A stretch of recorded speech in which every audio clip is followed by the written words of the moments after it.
Today, we are talking about how every planetary transit impacts every single person differently.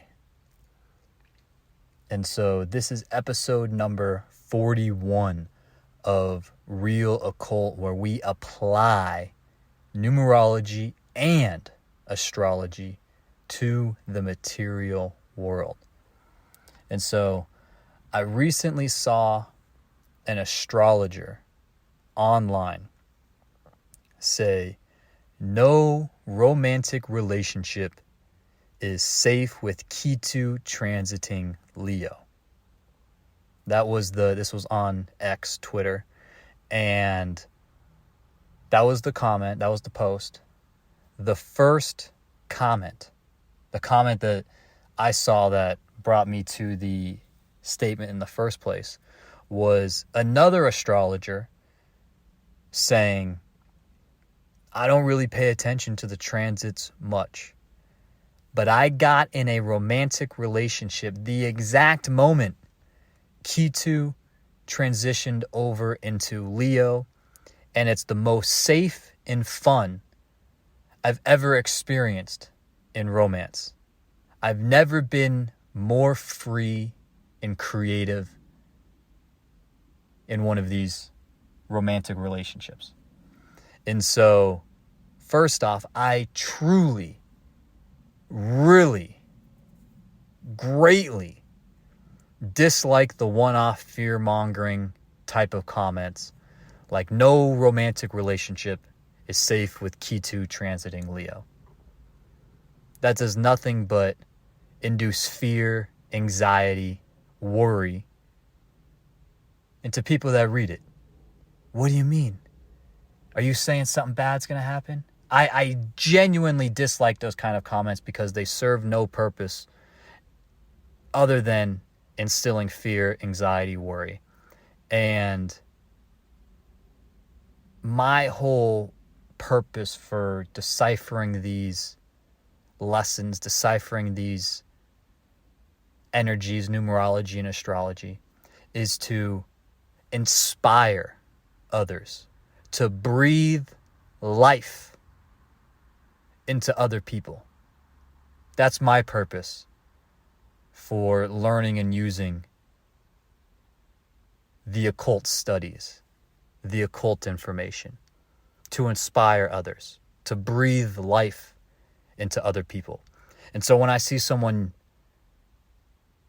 make a one-off comment like that, it really, truly grinds my gears. And so, without seeing someone's birth chart, without knowing their numerology, and therefore being able to take a peek into their accumulated karma and the current karma that they are experiencing, 2 of the 3 levels of karma. You have accumulated karma from previous lifetimes, which sets the stage for the lessons and themes of this lifetime. That's accumulated karma. That's what's seen in your birth chart, in your numerology, the month you're born, day you're born, your life path, the universal year you're born into. That's all the accumulated karma. The current karma is, like what this is talking about, the current lessons and themes you're going to experience through these different transits. In numerology, that would be your personal years, your personal months, your personal days, your specific nuances and flavorings to these energies that are currently active in the universe. That's all the current karma, the karma that's currently unfolding. The 3rd level is the created karma, and that's from the input-output cycles, the inputs that you give the universe. And so we are currently in a 9 universal cycle. This whole 9-year cycle is coming to a conclusion. We have Ketu in Leo with Mars. Mars just entered Ketu or Mars just entered Leo, joining Ketu at the beginning of this month. This is June.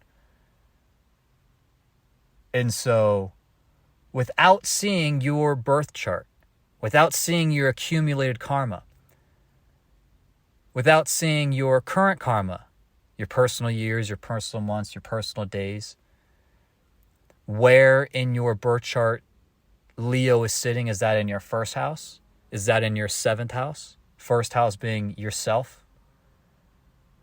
Seventh house being your relationship with others, your relationship with the public, your relationship with your spouse. Is Leo in your 10th house? Your career, your profession, your mastery? Where is Leo sitting in your birth chart? What Mahadasha, Antardasha you are currently in? What personal year you are in? These all can dramatically change how Ketu and Mars and Leo teach you lessons, and what area in your life you're going to be learning and experiencing these lessons. This is such a bird's eye view generalized statement of Leo's the fifth sign, Leo's self-expression, Leo's boldness and communication with others, and Ketu's detachment. So you're going to be detached from all of this Leo theme. But if that Leo is sitting in your 10th house with Mars, Ketu, and Leo, this detachment lesson is going to be relating to your workplace. It's going to be relating to the goals. It's going to be relating to, where am I being inauthentic with my true desires and ambitions? Am I withholding my expression in order to gain career advancement? Am I dimming my light, the Leo energy? Am I dimming my Leo in order to avoid creating waves in the marketplace or creating waves in my profession and career? Keto is going to bring all of this to light. That's dramatically different than Ketu Mars Leo in your 6th house or your 5th house. 5th house self-expression, hobbies would be more relationship focused with other people. If you're in a friends with benefits type of circumstance, yeah, that's probably going to come to an end if your Leo's sitting in the 5th house, because that's the type of lesson and theme you're going to be experiencing. Leo in your 6th house, you might be doubling down on the selfless work that you're doing, because the Leo theme, you might have been thinking, I'm too good for this. I'm too good to be doing this type of work or this type of duty. And you might have been resisting it. And now Mars Ketu joining up in your 6th house of Leo, you're diving headfirst into being selfless, working with other people, assisting others.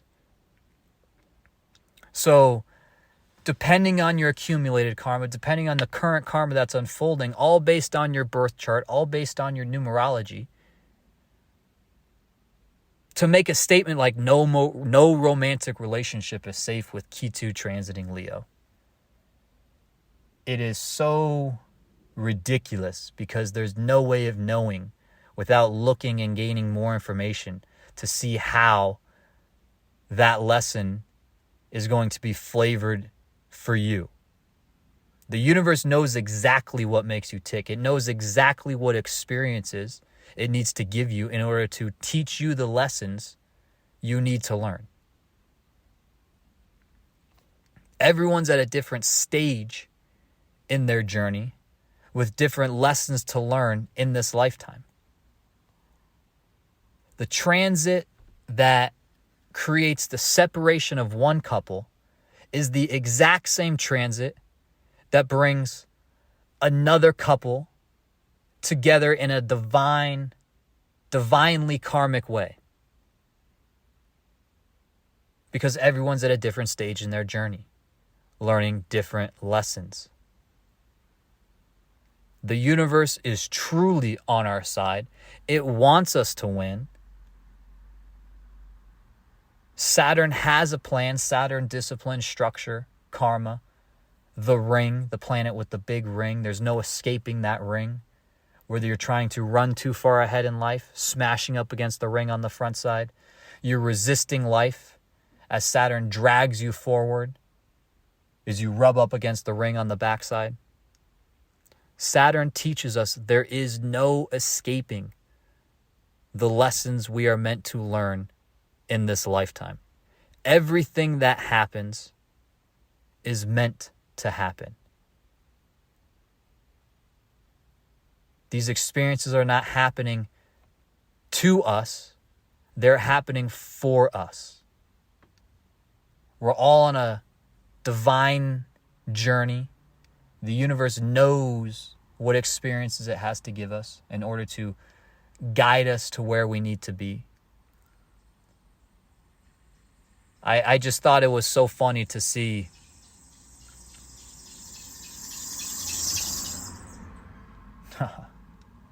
I thought it was so funny to see no romantic relationship is safe with Ketu transiting Leo.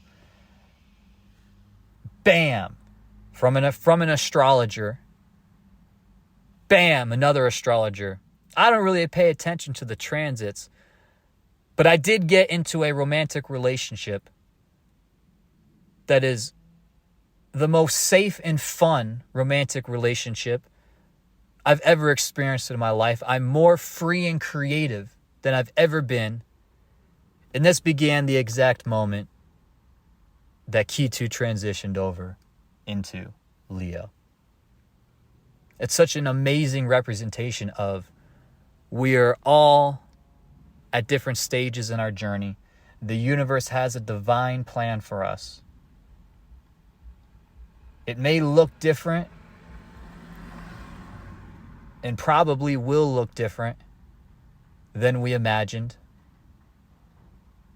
It's likely to be on a time frame that we may not prefer. But the universe is absolutely on our side. It is guiding us to the exact place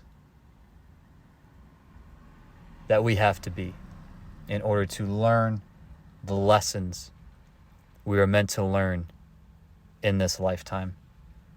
Everything that happens is meant to be. The universe wants you to win. I want you to win. If you have any questions, comments, send them down below. I'm happy to help however I can.